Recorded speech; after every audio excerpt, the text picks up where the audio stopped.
September 19, 1944. There was fog over the fields near Arracourt, France. Merwin Min, a tenant on the first floor of the 37th Tank Battalion, held on to his Sherman's turret rim while his gunner looked through the periscope at the foggy land ahead. They were warned about Panthers, the powerful German tanks whose slanted armor had made them almost impossible for standard American weapons to hit shells. But M and his crew didn't know that hidden in their weapons on the rack were 6 rounds that would change the way armored warfare is fought.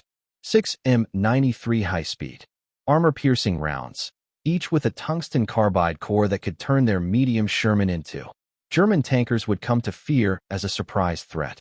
The effect this ammunition has on people's minds, that would be just as devastating as its ability to penetrate, shattering German ideas about the American tank. Panther's invulnerability had to be completely reevaluated because of its new abilities. The story of how a certain type of ammunition changed the balance of armored warfare doesn't start but on the battlefields of France and in the testing grounds and factories of the United States. Metallurgists and ballistic engineers rushed to solve a problem that could have hurt the United States. Operations with tanks in Europe. Early in 1944, the U.S. Army had to deal with a problem that military planners hadn't seen coming. The M4 Sherman gun, the American Armored Division's backbone, the tank, was running into German tanks that it couldn't always beat from the front. The Panther, which was Germany's answer to the Soviet T-34, had a strong 55-degree, sloped 80mm glassy plate on a high-speed gun, making a thickness of about 140mm that worked out to be nearly. American tank guns couldn't get through. American intelligence had thought that the number and quality of Panthers that would be sent out. By June 1944, when the Allies arrived, it was the Panther that made up 38% of the German tanks in Normandy. Not the few predicted, but hundreds of these advanced medium tanks, often with soldiers who weren't very experienced on board, were kept safe by armor that regular American tank guns couldn't get through from the front.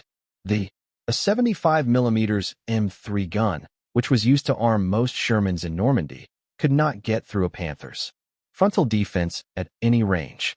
The round would just bounce off the glassy plate slope, leaving the Sherman crew alone. The Panther's powerful gun, which could destroy a Sherman from more than 2,000 meters away, could fire back and hit it.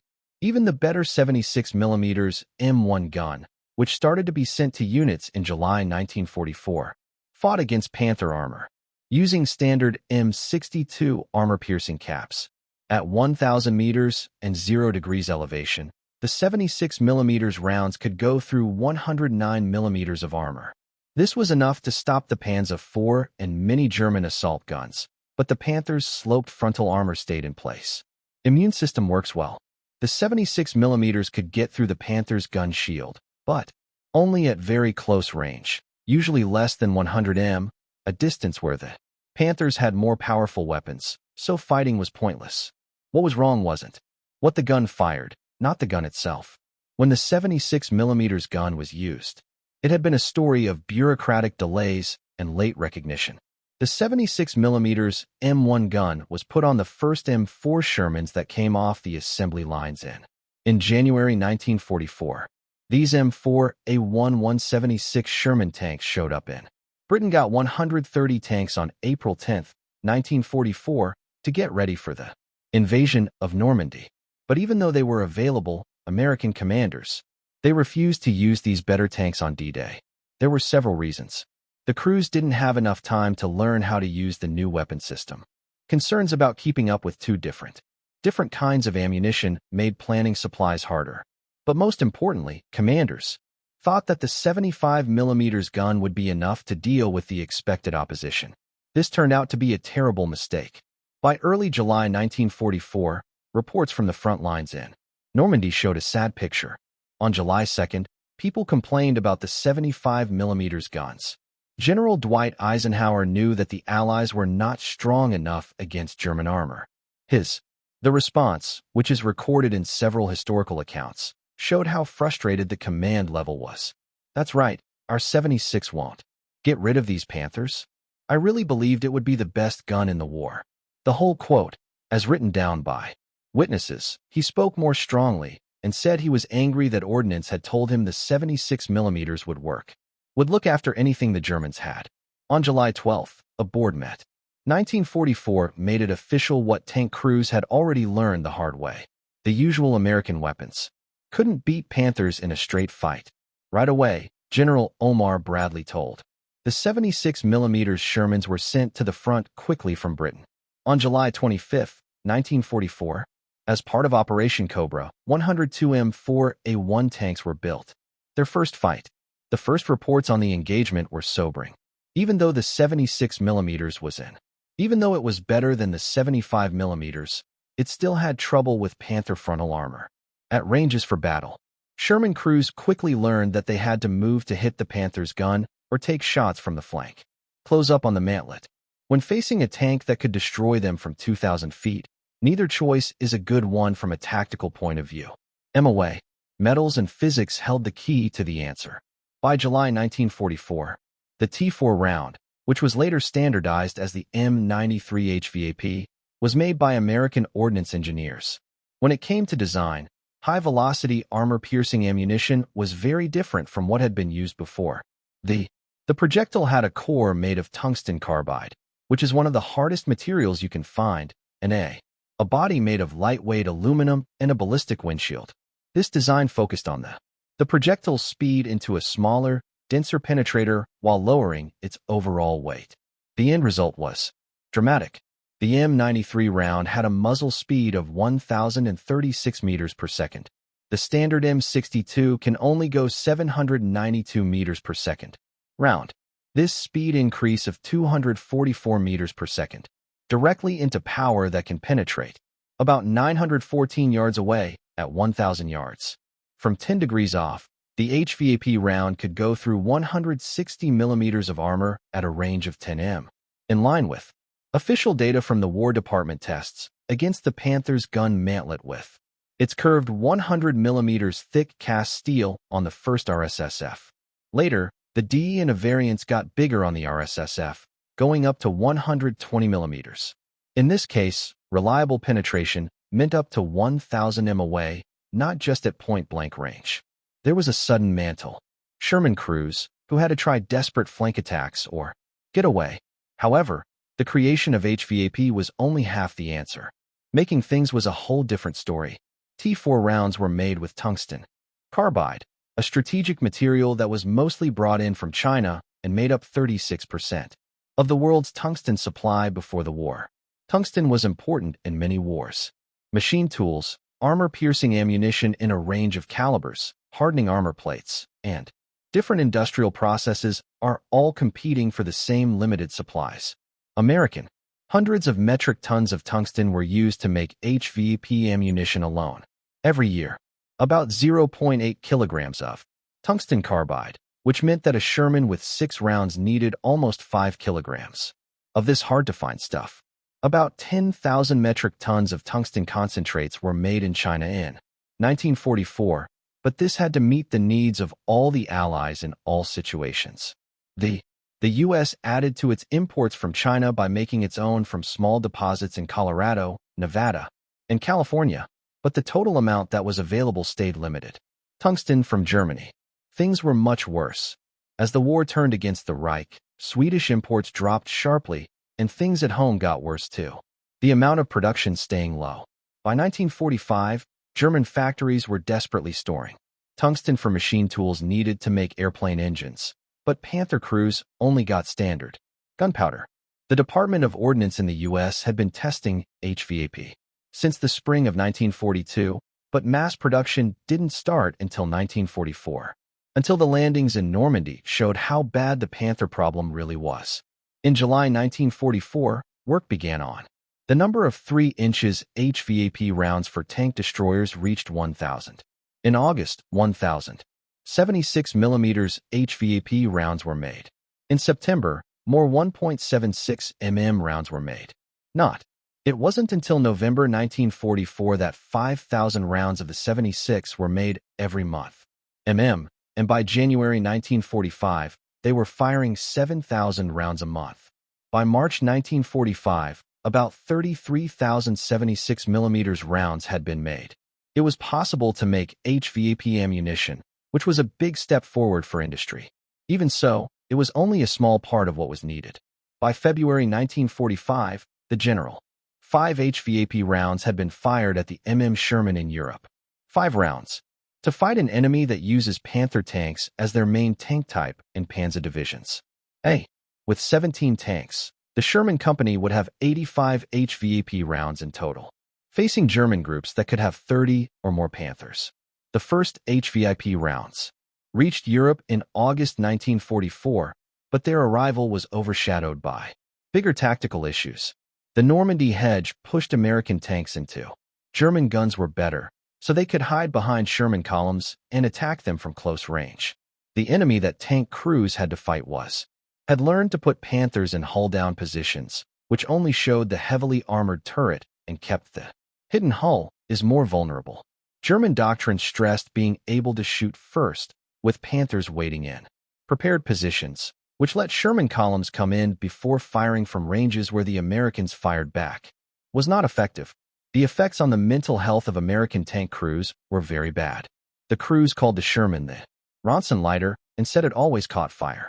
While analysis after the war showed that this reputation was not true, and that how people saw it affected how they behaved. When tank commanders saw Panthers, they often chose to call for artillery or air support instead of going after them directly, giving the tactical upper hand to an enemy that could be beaten with the right weapons and strategies. The coming of. Although HVAP rounds started to change this equation, they were slowly slowed down by the lack of the ammunition and the fact that they weren't taught what it could and couldn't do. The first large-scale test of HVAP ammunition did not happen in Normandy's hedge, in the open land of Lorraine, where American armored divisions had broken out into terrain that the Germans liked. Strategies for defense. September 1944 saw the start of Lieutenant General George Patton's Third Army is deep in France and is rushing to get to the border with Germany, but their supplies are running out. The fourth one had arms. The division, which was one of the best armored groups in the United States, had moved quickly and taken a bridge. Go across the Mosel River, which is close to Arracourt. The German High Command knew that. Danger. If Patton's armor made it across the Rhine and into Germany, it would hit the industrial heart of the Reich. Become known. The 5th Panzer Army, led by General Otto von Manteuffel, was told to fight back, take out the American bridgehead, and slow down Patton's advance. The Nazis. 2 newly formed Panzer brigades, the 111th and 113th, were part of the force put together for this attack. They were mostly equipped with Panther tanks that are brand new from German factories. On paper, it looked like Germany had the upper hand. A lot to handle. Together, the 2 brigades sent out about 150 tanks to fight. The 4th Armored Division had about 50 Sherman tanks under combat command. The 113th Panzer Brigade went into battle with about 90 tanks on its own. Assault rifles in both battalions together, with 42 Panthers and 40 Panzer on all fours. German planners thought they would win quickly. The Panthers' better technology should make up for any advantages the Americans have in logistics or air support. They were fundamentally wrong. The 11-day Battle of Arracourt, which took place from September 18th to September 29th, would become before the Battle of the Bulge. This was the biggest tank battle the United States ever fought. More importantly, it would show that American tank crews that were well-trained and had the right tools could beat. German armor was technically better because they had better tactics, so they combined arms, coordination, and the smart use of armor-piercing, high-speed ammunition. The rolling land around Arracourt was covered in thick fog when the 19th of September morning came. Look out for Germany. Wasn't much. The Panzer brigades moved forward without proper scouting units into land that was held by American forces that knew the area well and had set up defensive positions. Around 8 a.m., parts of the 113th Panzer Brigade broke through outposts for the United States east and south of Arracourt. New from the factory, the German tanks. Panthers with crews that were new to the job moved forward in a column formation, which is a tactical move. Veteran American tankers quickly took advantage of the mistake. C Company, 37th Tank, led by Captain Kenneth R. Lamison, Battalion, took up positions on the main routes that led to Arracourt. He had Sherman crews We're told about the 6 HVAP rounds in each of their gun racks. Tank. The briefing said to be smart about how you use them, especially against Panther turrets or mantlets at ranges where the speed was still high enough to penetrate. The fog that made it hard for the Germans to spy on the enemy now helped the Americans defend themselves. A part of when the first Panther appeared out of the fog, Lameson's Shermans were in position south of the village, not even 75 m away. At this distance, the Panther's better long-range weapons worked best. Didn't mean anything. The American gunner shot right away. The HVAP round, which was moving at more than 1,000 meters per second, hit the gun mantlet of the Panther. The core, made of tungsten carbide, punched a hole in the curved cast steel and set off the ammunition that was stored right below the gun breech. The Panther went off, and the force of the secondary explosion made its turret lift a little. There were now 2 more Panthers, from the fog, one after the other. Both were destroyed in a matter of seconds. Crews didn't have time to return fire effectively because they couldn't see. The German tanks that were still there turned away. Crews were shocked when 3 Panzers were lost all of a sudden to what they thought were weaker American tanks. During the morning of September 19th, similar fights broke out all over the Arracourt sector.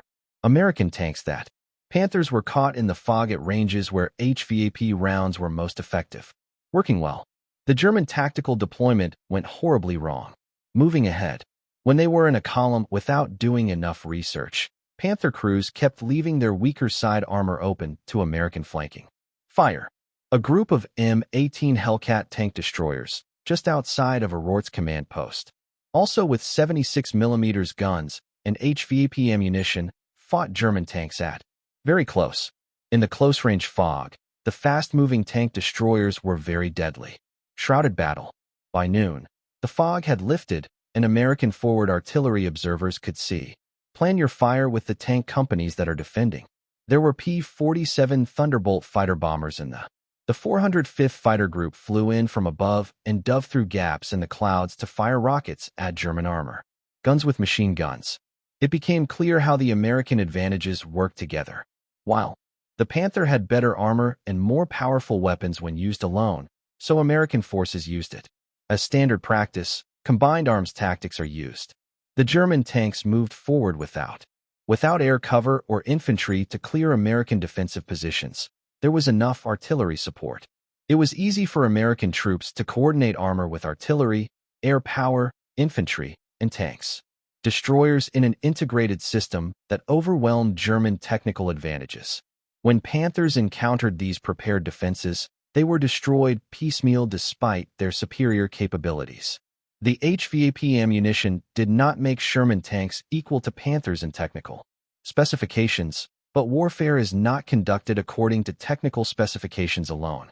Tanks are destroyed by crews who exploit vulnerabilities under combat conditions.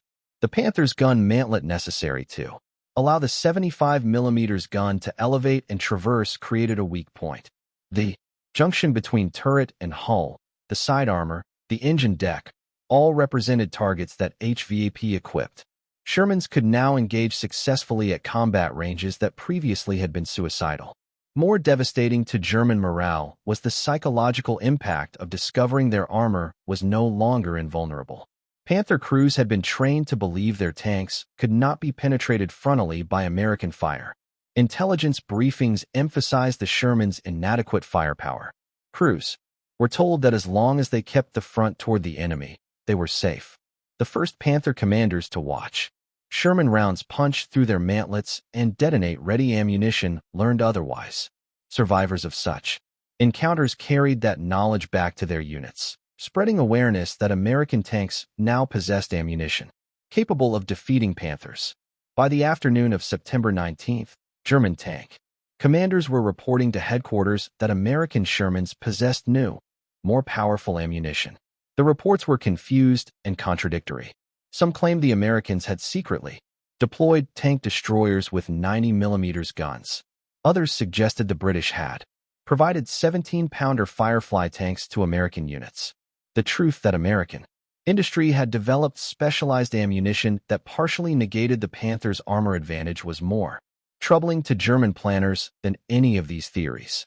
It meant that American industrial capacity could respond to tactical problems faster than German industry could counter them.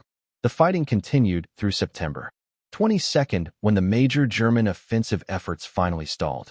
American forces had destroyed or disabled approximately 86 German tanks and assault guns. American losses stood at 25 Sherman tanks and 7 tank destroyers. The kill ratio heavily favored the Americans despite their technical disadvantage in individual tank performance. The Battle of Arracourt represented not just a tactical victory, but a psychological watershed. American tank crews learned that they could defeat Panthers without waiting for specialized tank destroyers or overwhelming air support. German crews lost the psychological security of believing in absolute frontal invulnerability. The German perspective on Arracourt was one of confusion and bitter recrimination. The 113th Panzer Brigade, which had entered battle with approximately 90 tanks and assault guns, could muster fewer than 20 operational vehicles by September 29th. German after-action reports struggled to explain the defeat. The technical superiority of the Panther was undeniable on paper. How had inexperienced crews in newly produced tanks been defeated so comprehensively? The answers lay partly in training and experience. The Panzer Brigade crews had minimal training, often arriving at the front with only weeks of instruction. American tank crews in the 4th Armored Division were veterans who had fought across France, understood combined arms warfare, and had learned to read terrain for tactical advantage. But training alone did not fully explain Panther losses, particularly the penetrations that should not have been possible with standard American ammunition. German intelligence officers examining destroyed Panthers found entry holes smaller than expected, suggesting a subcaliber projectile. Examination of unexploded rounds recovered near disabled tanks revealed the truth. The Americans had deployed tungsten-core ammunition. This discovery had profound strategic implications. Germany itself had developed similar ammunition, the Panzergranate 40, which used tungsten cores to improve penetration. But German tungsten supplies were critically limited by late 1944, with production focused on machine tools rather than ammunition. If Americans could field specialized tungsten-core ammunition in quantities sufficient to distribute to frontline tank units, it demonstrated industrial capacity and resource access that Germany could not match. Not only were American tanks more numerous and better supported logistically, but they were now equipped with ammunition that partially negated Germany's carefully engineered technical advantages in armor protection. The impact of HVAP ammunition extended beyond the immediate tactical results at Arracourt, as word spread through American armored units that the new ammunition could defeat Panthers under favorable circumstances. Tank crews became more willing to engage German armor directly. The psychological paralysis that had affected some units during the difficult Normandy fighting began to dissipate. Crews still respected the Panthers' capabilities, but no longer felt helpless against it. This shift in morale proved crucial for subsequent operations. A crew that believes it can fight will engage aggressively, seeking advantageous positions and taking calculated risks. A crew that believes it is outmatched will hesitate, ceding initiative to the enemy. HVAP ammunition, though in critically short supply, provided American tankers with a weapon that allowed them to fight Panthers on more equal terms. Even crews that had never fired an HVAP round benefited psychologically from knowing the ammunition existed and might be available when most needed. Commanders were forced to make difficult prioritization decisions with the limited HVAP supply. Tank destroyers, whose mission focused specifically on anti-tank combat, received preferential allocation. Sherman tanks, with their dual role of supporting infantry and engaging armor, often received fewer rounds despite encountering enemy tanks more frequently. This created operational tension between tactical needs and supply realities. The allocation system, managed at multiple command levels from Army down to battalion, resulted in inefficiencies. Some units received more HVAP than they could immediately use, while others exhausted their supply within days and received no resupply despite urgent requests. When German forces launched their surprise offensive in the Ardennes in December 1944, American tank units faced renewed intense pressure. The Battle of the Bulge saw hundreds of Panthers and Tiger tanks deployed in winter conditions that favored defensive fighting and limited Allied air superiority due to poor weather. American Sherman crews relied heavily on their scarce HVAP ammunition to engage German heavy armor. The shortage became critical within days of heavy fighting. Some units exhausted their HVAP supply completely and found resupply requests going unfulfilled as logistical networks struggled to deliver ammunition through snow-blocked roads disrupted by German advances. Yet even in the difficult fighting of the Ardennes, American forces demonstrated that tactical skill and combined arms coordination could compensate for technical disadvantage. Tank crews coordinated closely with infantry, using bazooka teams to disable Panthers from close range, while Shermans provided covering fire. Artillery forward observers called in time on target missions that damaged optics, disabled tracks, and killed exposed crew members even when shells could not penetrate armor. Air support, when weather finally permitted in late December and January, proved devastatingly effective against German armor concentrated on approach roads. The Battle of the Bulge ended with German armored forces shattered, having lost hundreds of irreplaceable tanks and experienced crews in an offensive that failed to reach its objectives. By early 1945, the strategic picture had shifted decisively and irreversibly in Allied favor. American and British forces were preparing to cross the Rhine. Soviet armies were advancing from the east, having shattered German defensive lines in massive winter offensives. Germany's industrial capacity was collapsing under combined strategic bombing, loss of territory containing critical resources and manufacturing facilities, and severe shortages of raw materials, including fuel and tungsten. Panther production, which had reached 3,900 units in 1944, fell sharply in early 1945 as factories were bombed, transportation networks disrupted, and raw materials became unavailable. Even when Panthers were produced, fuel shortages often kept them immobile. German tank units in the final months frequently abandoned tanks, not because of combat damage, but because they had no fuel to operate them. The technical limitations of HVAP, while less publicized than its successes, deserve examination for historical completeness. The tungsten carbide core, while excellent at penetrating armor when conditions were favorable, was inherently brittle. Below certain impact velocities, approximately 2,300 to 2,500 foot-pers, the core could shatter on contact rather than penetrating. This meant that HVAP effectiveness declined significantly at longer ranges where velocity had decreased. The effective range against Panther mantlets was approximately 1,000 m.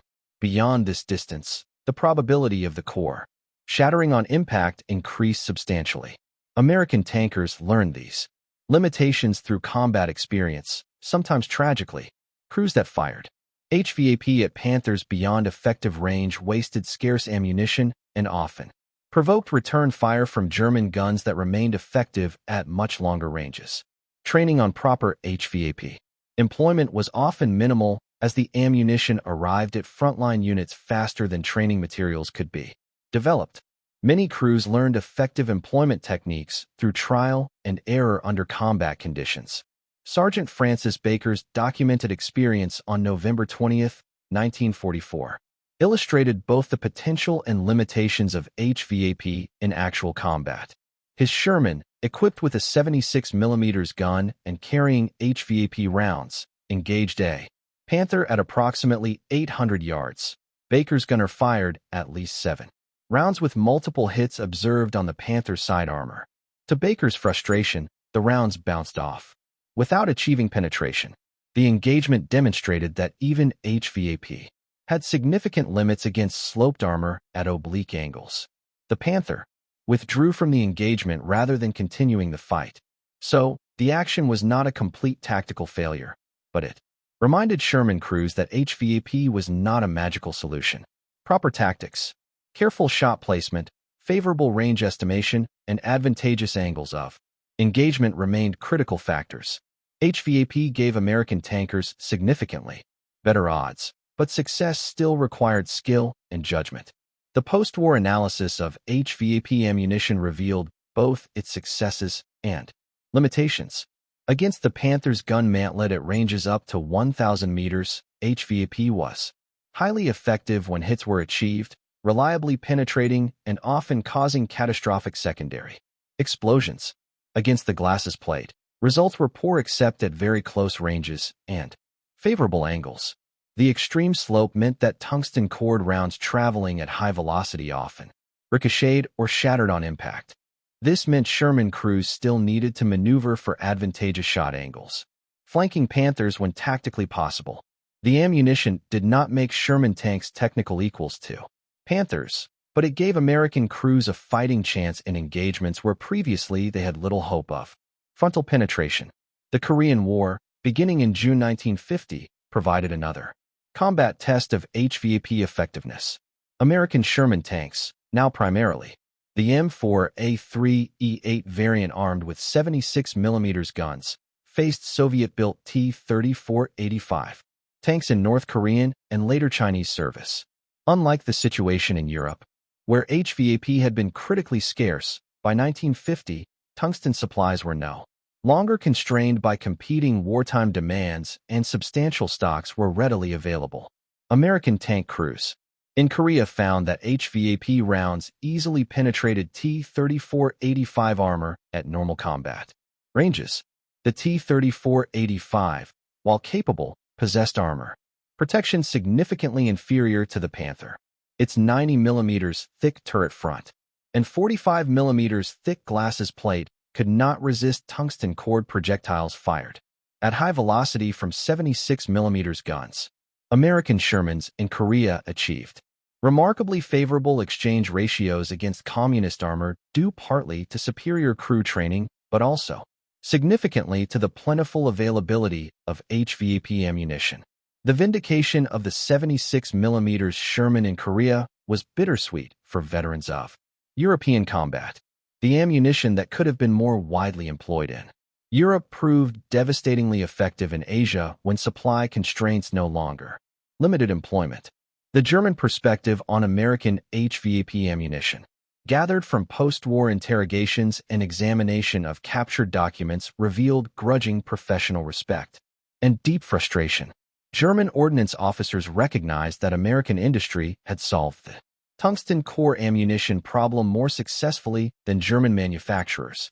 Despite Germany having pioneered the underlying technology, while Germany had developed tungsten-core ammunition with the Panzer Granate 40 series, production limitations meant these rounds were never available in sufficient quantities. American production of HVAP, though also limited by tungsten scarcity, still exceeded German capability substantially by late 1944. German tank crews interviewed after the war frequently mentioned American ammunition improvements as a significant factor that complicated their tactical situation. The knowledge that Sherman tanks could penetrate Panther mantlets at combat ranges meant German crews could not simply rely on frontal armor for protection. This forced more cautious tactics, slower advances, and greater reliance on defensive positions. But defensive warfare ceded initiative to American forces, allowing them to employ combined arms tactics that negated German advantages. The psychological impact of losing armor and vulnerability contributed to the increasingly defensive mindset that characterized German armored operations in 1945. Technical analysis of HVAP projectiles recovered from German tank wrecks provided German engineers with detailed understanding of American ammunition design. The core made of tungsten carbide, surrounded by lightweight aluminum body sections, represented efficient use of scarce strategic materials that maximized penetrating power while minimizing tungsten consumption per round. The lightweight carrier body allowed higher velocities without excessive barrel wear, while the dense tungsten core retained kinetic energy over distance far better than steel penetrators. German engineers recognized these advantages, but lacked the industrial capacity and material resources to respond with similar developments. By late 1944, German tank and ammunition production focused entirely on maintaining output of existing designs rather than developing new ammunition types. The Panthers KWK 4,275 mm gun already possessed excellent penetrating power with standard ammunition against Allied tanks. So developing improved German rounds was not the critical priority. Developing new ammunition would require. Tungsten Germany could not spare, and retooling that factories struggling under air attack could not accommodate. German tanks in the final year fought with ammunition designs dating to 1942 and 1943, while American ammunition continued improving. The Battle of Arracourt's historical significance extended far beyond immediate tactical results. The engagement proved conclusively that American armored doctrine emphasizing mobility, combined arms coordination, superior logistics, and overwhelming material support could consistently defeat German tactical methods, relying heavily on superior individual tank performance. German commanders had designed their 1944 Panzer brigades around the Panthers' technical capabilities, assuming armor and firepower would compensate for inexperienced crews and limited support. This assumption proved catastrophically false. The lesson was clear to military observers on both sides. Technical excellence in weapons design mattered and provided advantages, but operational excellence in combined arms warfare, superior logistics, and better training mattered more for achieving tactical and operational success. The impact of HVAP on individual tank crews deserves consideration beyond purely technical analysis. For American tankers who had faced Panthers with only standard ammunition during difficult Normandy fighting, the arrival of HVAP represented tangible hope. The ammunition did not eliminate the Panther threat, but provided a tool that offered reasonable chances of achieving penetration under favorable circumstances. This psychological boost contributed to improved performance and more aggressive tactics. For German tankers, the knowledge that American tanks now posed a credible frontal threat fundamentally altered tactical calculations. Otto Carrerius, a highly decorated German tank ace who commanded Tiger tanks and survived the war, wrote extensively in his post-war memoirs about the psychological impact of facing enemies who could penetrate his armor. The sense of invulnerability that thick armor provided was crucial to crew morale and aggressive tactics. When that sense eroded, crew performance suffered measurably. Panther crews facing HVAP-equipped Shermans experienced this erosion of confidence. The mantlet became a known vulnerability that competent American crews could exploit. This knowledge made Panther crews demonstrably more cautious, slower to engage, and generally less willing to take tactical risks. The strategic implications of HVAP development extend to broader questions about technological competition in modern warfare and the crucial importance of industrial capacity. Both American and German research establishments possessed competent engineers and sophisticated understanding of ballistics and armor penetration. Both recognized the value of tungsten-core ammunition early in the war, and both developed functional designs. The critical difference came down to industrial capacity and resource availability rather than scientific knowledge. American industry could produce HVAP in quantities sufficient to influence battlefield outcomes meaningfully, though never enough to fully equip all units. German industry could barely produce enough to conduct testing. This pattern repeated across numerous weapon systems throughout the war. Germany developed sophisticated and often technically superior weapons, but could not produce them in quantities that affected strategic outcomes.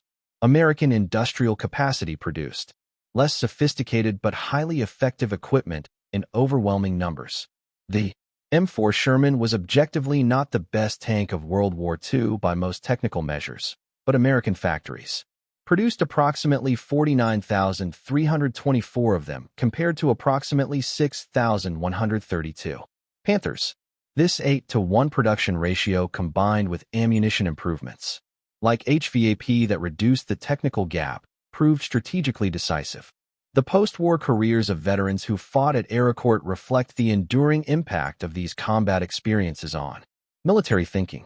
Lieutenant Colonel Croton Abrams, who commanded the 37th Tank Battalion at Arracourt with distinction, rose to become United States Army Chief of Staff and gave his name to the M1 Abrams main battle tank. The lessons Abrams learned about combined arms warfare The critical importance of crew training and the necessity of adequate ammunition influenced his entire career and the doctrine he helped develop. The M1 Abrams was deliberately designed with a powerful 120mm smoothbore gun and sophisticated ammunition types, including depleted uranium penetrators that serve functionally the same role. HVAP served in World War II. German veterans of Panther units who survived the war and later joined the West German Bunds brought different but equally important lessons. They had personally experienced the limitations of possessing technological superiority without the industrial base and logistics to support it. Bund's armor doctrine during the Cold War emphasized quality and training while explicitly recognizing that West Germany could not match Soviet numerical superiority. But Bund's planners, informed by wartime experience, also emphasized ammunition effectiveness. The Leopard 1 and later Leopard 2 main battle tanks used sophisticated ammunition designs, informed by the realization that ammunition technology and crew training mattered as much as armor thickness. The conclusion of World War II in Europe, marked by Germany's unconditional surrender on May 8, 1945, ended the immediate tactical need for HVAP ammunition against Panthers. American ordnance officers systematically examining destroyed vehicles found clear evidence of HVAP penetrations on some wrecks, confirming the ammunition's effectiveness under favorable conditions while noting its limitations. Panthers hit by HVAP typically showed penetrations through the mantlet or turret face when struck at favorable angles, but rarely through the glassy plate, which remained highly resistant. This pattern validated American tactical doctrine that emphasized flanking maneuvers and creating favorable engagement angles. The comprehensive post-war analysis concluded that while HVAP meaningfully improved Sherman capabilities against heavy German armor, the truly decisive factors remained overwhelming numerical superiority, vastly better logistics, complete air superiority, superior artillery support, and more effective operational doctrine. The transformation of American tank crews from mid-1944 to early 1945 reflected the cumulative impact of combat experience, improved equipment availability, and familiarity with specialized ammunition, including HVAP. Crews that landed in Normandy in June 1944 often felt genuinely apprehensive about facing German armor, particularly Panthers and Tigers. By early 1945, after months of sustained combat, significant training improvements, increased availability of 76mm Shermans, and growing familiarity with HVAP ammunition, American tankers approached engagements far more confidently. This psychological shift had direct tactical consequences. Confident crews fought more aggressively, took calculated risks when opportunities appeared, and exploited tactical advantages. While HVAP ammunition alone did not create this transformation, its availability and proven effectiveness contributed meaningfully to improved American armored force morale and tactical performance. The legacy of HVAP development continues influencing modern ammunition design. American armor doctrine from 1945 onward consistently emphasized ammunition effectiveness as a critical component of tank design. Modern tank ammunition uses depleted uranium or tungsten alloy penetrators, materials chosen for essentially the same density and hardness properties that made tungsten carbide effective in World War II. The underlying principle remains constant. Concentrate maximum kinetic energy into a small, extremely dense projectile moving at the highest achievable velocity. The continuity from 1944 HVAP to present-day armor-piercing, finest stabilized, discarding sabot ammunition illustrates how foundational lessons from World War II continue, directly influencing military technology. Soviet and later Russian tank ammunition development followed remarkably similar paths, independently recognizing that armor-piercing capability depends heavily on projectile material properties and kinetic energy delivery. The global tank ammunition industry had its technological roots in the HVAP experience, where engineers first demonstrated conclusively that specialized ammunition could partially overcome armor protection advantages. September 19, 1944, when first left Tenant Merwin Min's Sherman crews first engaged Panthers with HVAP ammunition at Arracourt, marked a genuine turning point in the psychological balance of armored warfare. German crews who had fought confidently behind their armor learned that American tanks could pose a serious frontal threat. American crews who had felt outmatched gained meaningful confidence from knowing they possessed ammunition that could defeat Panthers under favorable circumstances. This shift in tactical psychology, enabled by tungsten-core ammunition produced in American factories, influenced every subsequent armored engagement of the European War. HVAP ammunition, though never available in desired quantities, provided enough improved capability to transform American tank crews from uncertain defenders into confident attackers willing to engage German armor directly. The crews who fired those first HVAP rounds in combat, watching tungsten-cores punch through armor that had seemed invincible, demonstrated that industrial capacity and material science, applied intelligently to urgent tactical problems, could overcome seemingly insurmountable technical disadvantages. This fundamental lesson, learned at considerable cost on battlefields across Europe, remains directly relevant for military planners facing the technological challenges of modern warfare.